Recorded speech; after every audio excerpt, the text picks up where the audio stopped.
Chapter 29, Golden 2. Thervius stared into the stand of giant grass. His days of running and nights of dining on golden fish and then sleeping on the grass blades over the snow were starting to have an effect on him. A good one. His body was lean and muscled. His lung capacity had grown, ensuring oxygen coursed radiantly through every part of his body.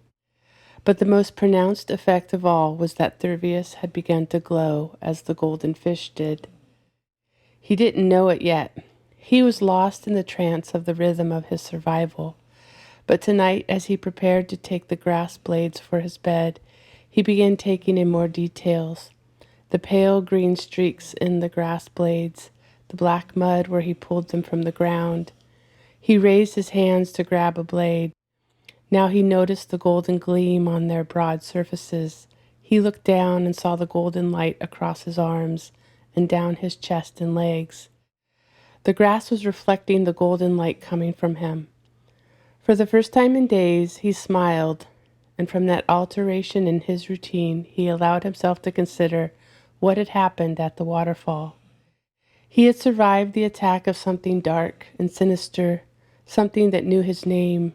He had survived the fall over the edge, and now he was surviving the cold, with very little on his body to keep him warm. He held up his hand and turned it around, examining it from every angle. He was like a statue he had seen up at the temple, gilded and every muscle glimmering with light. Instead of harvesting the grass, Thervius sat on the snowbank and felt the snow melting under him. He was exuding heat, and the cold no longer had any effect. He considered the whole of his situation. He had kept himself alive in this strange place, and yet he really didn't know where he was going. Circumstances had propelled him along the river. Perhaps he should start east from where he and Belderon had come. Maybe Belderon had gone that way too. Perhaps they would meet back at the village, but could he survive away from this river? Thervius looked up to gauge the orientation of the mountains. Everything still seemed strange. There was no part of the landscape he yet recognized. Maybe there would be a point down the river he would know. He had been so immersed in keeping himself alive, it took effort to orient himself to his very identity. "I am Thervius," he said.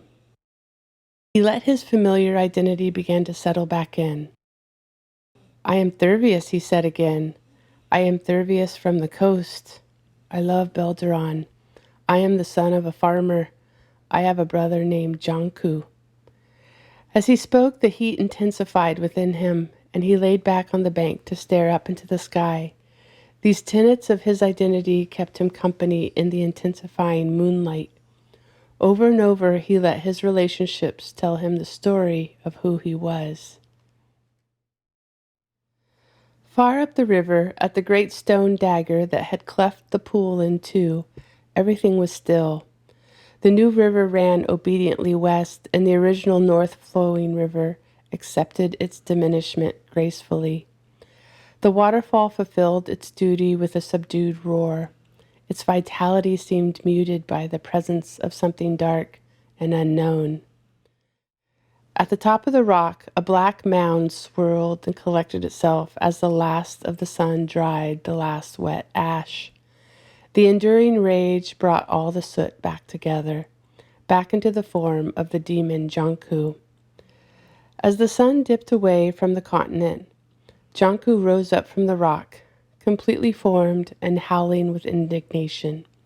In seconds, his nostrils detected the trail of Thervius, and he flew down the diminished river of Gren Amar. Right away, he discovered Thervius' first camp, and rapidly the next one, and then the next one, until at last his demonic eyes caught the golden gleam at the side of the river. But he was stopped by an invisible barrier in the air. Thervius' voice saturated everything, thickening the atmosphere around him. The demon was finding it increasingly difficult to fly. It was similar to being dispersed in the water, and it felt like the gleam had cast out a golden cord, found him, and was dragging him down. The demon howled in rage and frustration. I have a brother named Janku. The words roiled around him and he writhed mid-air. I have a brother named Janku. The demon tried to scream, but no words came out. He was sinking, being brought down closer to the golden Thervius. I am Thervius from the coast, said Thervius, gazing up into the darkness. I love Belderon. I am the son of a farmer. I have a brother named Janku. At every turn of the last phrase, the demon melted, sunk, and turned a shade lighter. Janku was helpless as his anger turned to agony. The words repeated and repeated until all the demon could hear was, I am Thervius. I have a brother named Janku. The demon simmered. The darkness paused in the golden light. A brother. They were brothers. I am Thervius. I have a brother named Janku. Around each particle of ash, the incendiary movement slowed. Snowflakes lodged between the flecks of soot, and the demon moved more slowly. His pitch-black form began to turn gray. The perfect fractals of each snowflake clung to every mote, cooling, pulling the anger down further and further next to the entranced Thervius. I am Thervius. I have a brother named Janku. The two brothers now lay side by side.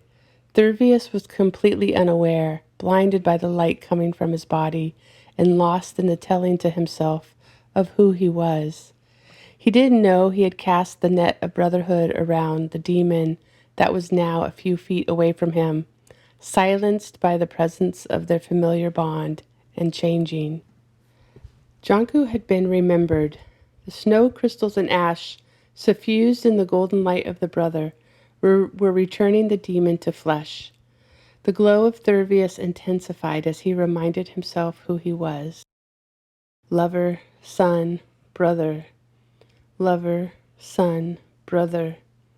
He let those with whom he shared bonds pass before him. Belderon, his parents, Janku.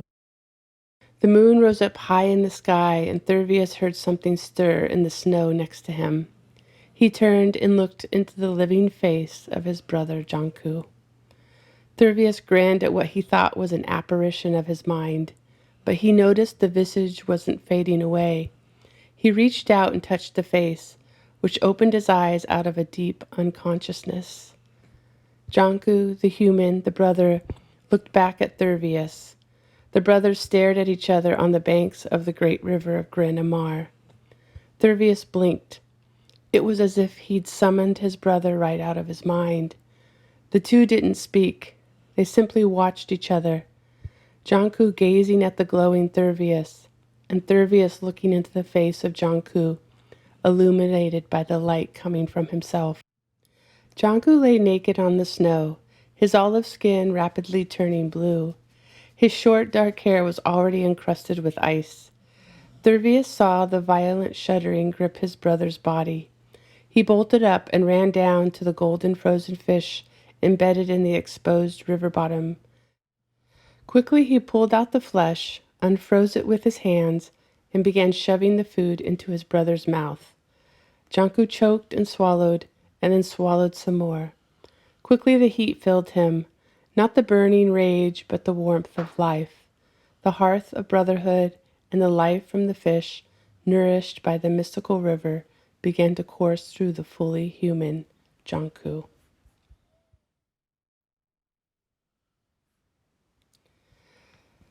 Chapter 30. Village. It was as if time had diminished, Marcus mused. The horses had brought them all the way up into the mountain in such a short time. Their mounted caravan had just completed the last turn of the trail before reaching the settlement. All that could be heard was the gentle sound of the hoofs on the soft dirt. The sky had stayed overcast, and now rain began to fall. Marcus could detect the scent of smoke coming from the fires in his village. The moisture and mountain air suddenly made it deeply cold. His days in the lower elevations had relaxed his thick mountain skin. He shuddered and finally threw his chieftain's cloak, with the bright yellow circle on the back, over him. The horses stopped. The priestesses turned around and looked at Marcus with puzzlement. He gazed down at his horse, who stood in silence. Marcus dismounted and stepped in front, running his hand along the white and brown neck in tenderness. He stood in front of the horse and put both hands on each side of the horse's head. Marcus closed his eyes and spoke to the horse. "I am listening." The soft voice of the animal came through with warm breaths into the cold air. "You must walk now. We cannot enter the village. We are wild." Marcus turned and walked up the line of riders, talking as he moved. "The horses must leave us now. Dismount and gather your things. Cleo, let's give them as much fruit as we can spare." The women responded immediately with graceful dismounts, pulled all their packs in a pile away from the animals. Cleo handed Marcus a small sack of apricots and figs. He passed them out to each of the women and said, "We must thank them." He walked back to the horse that carried him. "Thank you," he began, "for carrying me up the mountain. It is a great honor and eternal memory you have given me. May the lands always provide you with everything you need." Marcus held up the fruit one at a time, pushing out apricot pits while handing over figs. The limber lips of the horse quickly took in every morsel. He munched as Marcus watched intently. The chieftain was determined to remember every detail of this magical creature. It was likely that he would never be this close to a horse again. He heard the subdued voices of the women with their horses. He knew their gratitude would not be lacking, and he smiled as flecks of prayer lights bounced between the women and the animals. Sophia, Daria, Lydia, and Cleo were giving their blessings the way they knew how, prayerfully. The lights flickered into the deep blue dusk. At last, the horses turned back down the forlorn trail and disappeared. Their departure left an uncertain sense of space among the 5 travelers. Marcus picked up his pack and walked to the head of the line. He turned around. "It's just a short walk from here." The priestesses stepped toward him, huddling in. Their group seemed so small now, but as he looked into their regal faces, he became aware that their presence filled the entire valley. There was nothing small about these women. They were grand and regal. Their majesty illuminated the darkness. He was filled with an urgency to introduce them to his people. He turned to Sophia, and she beamed at him with depths of compassion. Their heart light brightened, and the other women chuckled. Marcus grinned. He had not anticipated this. He was bringing his people a heart light. It would delight them and give them cause to celebrate, and he couldn't imagine what they would do when they saw it enveloped himself. At nearly 50 years old, it was the first time it had happened in his life. The moon was starting to rise, and a thought occurred to Marcus. His people would be bedded down by now. He wanted these guests to be welcomed in the light of day. He wanted his people to see their full splendor and exquisite grace. He wanted there to be plenty of time for introductions, and he wanted the priestesses to have the full day to go right into their work. Since the delay by the stream, he was understanding the importance of proper timing. He turned to take in all of them. They stood still, but not rigid. They didn't even attempt to shy away from the rain. "There is a rocky outcropping not far from here. It will give us shelter. I'd like us to camp there. Then you will be received by my people in the full light of the day." "It sounds perfect," said Sophia. The other priestesses voiced their agreement. Marcus led them through a shoulder-high thicket and around several large boulders. Soon they stopped onto a soft, dry earth underneath the stone ledge. Marcus quickly summoned a fire, and Sophia, Daria, Cleo, and Lydia laid out their beds. Sophia gathered them all together, and they held a delicate prayer between them. Sophia was brief. "Dear Creator," she began, "thank you for this day. May our every step illuminate more of the world. Protect our rest. Amen. Zip, warp, warp. Zip, warp, warp. Everyone opened their eyes to the bird's call. The sun peered into their rocky room. Good morning, proclaimed Marcus. He laughed and sat up. That would be one of our robins. They never sleep in. All the rising priestesses mused over the cheerful Marcus. They had not seen him so buoyant. Cleo got up. Well, I suppose I should have had breakfast on by now. She went to her pack of food, and Marcus quickly reignited the fire. They all ate a hot oatmeal with nuts and dried figs, then repacked their bedding. They paused before the morning fire before stepping into the chilled morning. Back on the main path, they could see the smoke from the settlement's morning fires. Marcus walked swiftly, and the women glided rapidly along behind.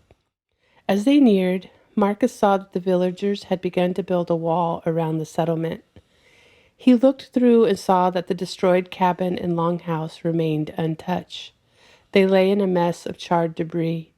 He furrowed his brow and slowed his walk. Why were they building a wall? What good was that? It provided no shelter and used up valuable wood.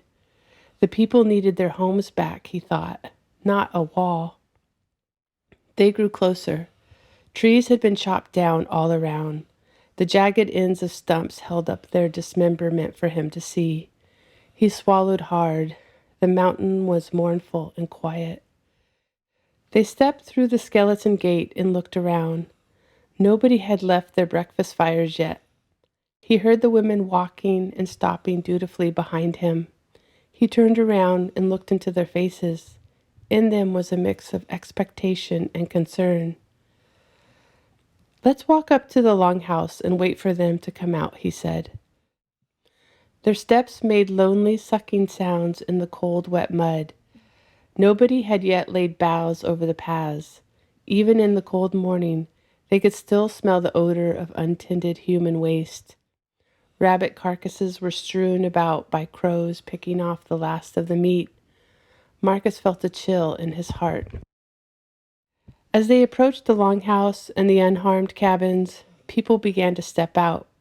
Their shoulders sagged and they stepped aimlessly. One by one, they saw Marcus and the priestesses. They turned and stared. Their faces were expressionless, their eyes vacant. Something was wrong, deeply wrong, thought Marcus. Had they not seen him? Had they not seen the heart light? He summoned up his enthusiasm. Hello, he exclaimed. I have returned with help. These are priestesses from the southern coast. They will help us rebuild. They are going to help you. As he finished the words, all the villagers had gathered in front of him. They were haggard and dirty. They had dark circles under their hopeless eyes. They were silent. Marcus's assistant Elwyn stepped forward. He looked tired and confused and ashamed. What was wrong with them? Marcus despaired. Could they not see the heart light? A scream pierced the damp morning. You left us, screeched a woman from behind the crowd. She rushed over and spit at the foot of Marcus. He grabbed her by the shoulders and shook her. It was hard to make eye contact. Anne, I am back. I went to get help, to find the answers, and I am back. She collapsed in sobs to the ground. Her husband, Randall, rushed forth and pulled her away. His eyes flashed up at Marcus, burning with anger. He sputtered indignantly over his soiled beard. They are witches, he bellowed. They sent us the demon to begin with, and you left. You are useless, Marcus. Marcus set his face in a stone gaze over Randall, and then scanned the rest of his people. Now he was angry. You fools, he said. I have done what I said I would do. I have retrieved help. You could not even keep yourselves together. This place is filthy. You have cut down the trees that protected us. Look at yourselves. Look at our home. The demon damaged us, but you have done worse. You have let it all fall apart. They all cowered now, but he continued, "These are holy women, priestesses from the southern coasts. You are to receive them as honored guests. They have come to help us. They know what to do. They bring remedies and food from their lands. Whatever they say, you will do. Your lives now depend on it." He turned back to the priestesses and was struck by the contrast of their beauty to the ugliness that had taken over his people. There was not a trace of fear on any of their faces. They were filled with benevolence and compassion. He stepped back so his people could behold the priestesses for themselves. He watched their faces turn from disdain to bewilderment. They shifted in the wet mud. Cleo pulled out the sweet, dense honey cake from her pack. Her face was ruddy from the chill, and she sent out a cheerfulness from herself that was disarming. She stepped forward, breaking off a piece of cake and handing it to Marcus. He took it and ate, keeping his eyes on his people and a watchful regard over Cleo. She talked casually as she moved through them. "This is delicious. You'll love it. My mother taught me to make this when I was 9. She would send me out to the orchard to pick apricots and almonds, and I would be so excited. Oh, if you think this is good, you should have tasted hers." And she went on and on. The people nibbled cautiously and then more eagerly as the sweet spices filled their mouths. Marcus stepped over to Sophia, Lydia, and Daria. "I am sorry," he said, "for this terrible welcome. This is not like them." "Oh, Marcus," said Sophia, "they are so haunted. They are full of resentment and despair. They cannot even see the heart light." A knot fell into Marcus's stomach. This was true, he realized. Their peril was worse than he thought. He looked at Sophia and she nodded. "Marcus, if they don't see the heart light soon, their curse will worsen."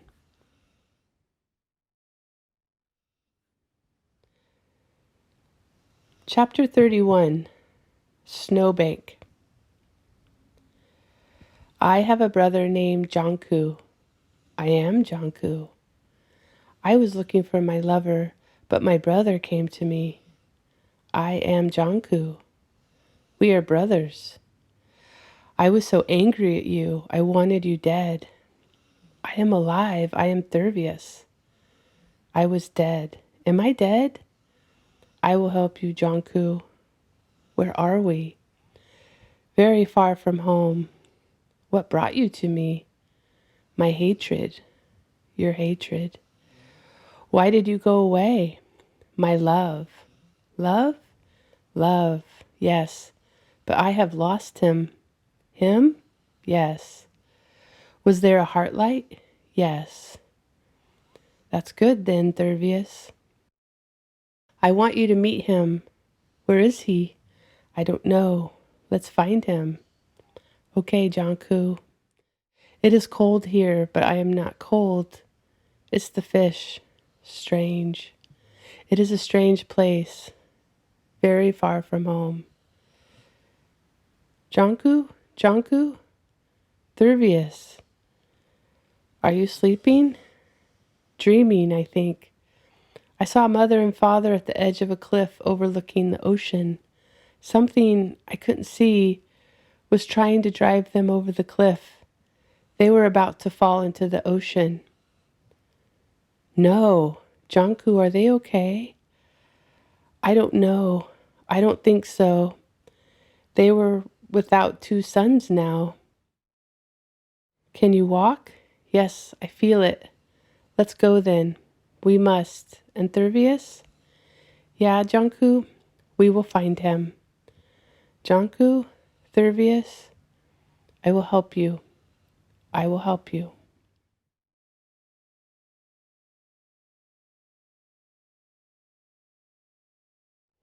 Chapter 32. Course. Belderon felt the defiance of the river rushing by. Although the exposed banks suggested a recent and drastic decrease in runoff, he could still sense its depths, its incredible power. The open bank was on the far side, and there would be no way of crossing it. He let his eye scan up his side of the river. Soft purple-tinged river mud spanned out from the bare cliff. Boulders dotted the edges. He stepped down off the rock on which he was standing to test the mud. It sunk down to his knee and held on tightly. Belderon yanked his foot back with a violent thrust. The river mud reluctantly let go with a loud sucking sound. Belderon turned his gaze back and eyed the boulders lining the base of the cliff. He would climb over them, making his way up the river. He leapt off the boulder and onto the next one. He landed low, and his eye caught the gem-flecked surface of the rock. Its blue and green and red and white surface glimmered actively in the dusk light. Belderon admired momentarily and pushed himself on. He could feel the fatigue in his body. His long trek around the mountain and his descent from the cliff were starting to take its toll, and now he had begun to burn with hunger. The nuts and dried apples in his pocket had long been eaten, and Belderon knew he would have to find the energy to forage for food. But first they had to find a way out from the shadows of these cliffs. With a sheer rock wall to one side and the swallowing mud to the other, he could only hope these boulders would carry him to an open and solid bank. He charged ahead, leaping, grabbing, and clutching to the surface of rock after rock after rock. Night fell, and yet it remained the same, boulder after boulder, the only path between the rock wall and the mud. It grew deeply cold, and the chill started to run its way under Belderon's clothes. He shivered and quickened his pace. In the darkness, he stumbled over the rocks, the coldness removing his dexterity and the darkness limiting his ability to see. He squinted, trying to make out the shapes that would support him. The darkness tricked his eyes, and he rolled off the boulder, falling into the muddy bank. He landed with a hard thud. The bank was now completely frozen.